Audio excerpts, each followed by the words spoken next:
Aspects of learning and teaching. Introduction. Clear learning objectives assume central importance for both teachers and students.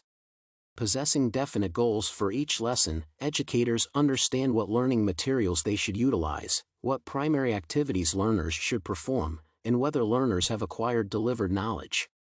Simultaneously, apparent learning objectives help provoke students' considerable interest in lessons' topics and maintain focus on the points needing assiduous attention.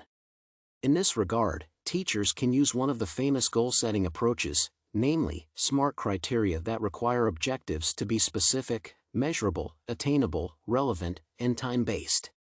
These principles bestow specific meaning for pupils, which serves as a powerful drive to learn. Lesson structure also plays a crucial role in the learning process since it promotes the better acquisition of a lesson's materials. In particular, depending on educators and contexts, the structure typically includes a warm-up, material presentation, practice or activities, and the assessment of students' understanding. Pachina adds that a structured lesson plan aids in class management and effective time arrangement and draws learners' focus on core items.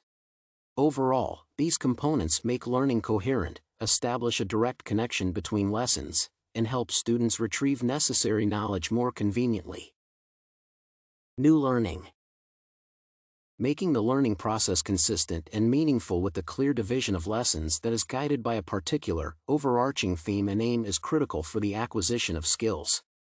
Irrespective of their age and abilities, all students should be prepared appropriately, that is, have the necessary knowledge obtained from the previous lessons, to comprehend the current topic. Otherwise, the theme can remain vague for pupils, and the learning outcome will fail to correspond to objectives and expectations. In addition, lessons that do not consider students' preparation can totally disengage them from active and fruitful learning.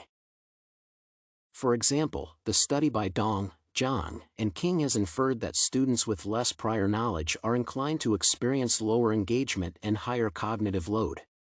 The researchers also add that educators should design instructional plans to provide optimal cognitive load. Another research by Zambrano revealed that inadequate prior knowledge significantly worsens both individual and collaborative learning.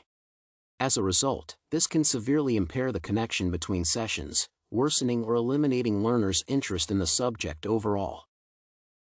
The assessment methods. To evaluate and guarantee that pupils consolidate material provided in each lesson, I typically use the most widespread assessment methods in the learning environment, namely, formative and summative. The main goal of the former is to monitor students' learning to give ongoing feedback that can be applied to update the teaching approach and refine students' performance. This format of assessment facilitates learners detecting their strengths, drawbacks, and gray areas needing urgent consideration. Consequently, formative assessment helps educators ensure that pupils consistently acquire their knowledge without missing a link. The instances embrace group activities and discussions, self and peer evaluation, and exercises, including asking to write 2 sentences or draw a concept map that shows students' understanding of a theme. The second technique targets estimating students' knowledge when a particular learning section ends, in accordance with an established evaluative criterion. Data gained from summative assessment I utilize to direct learners' and faculty's efforts in subsequent sessions.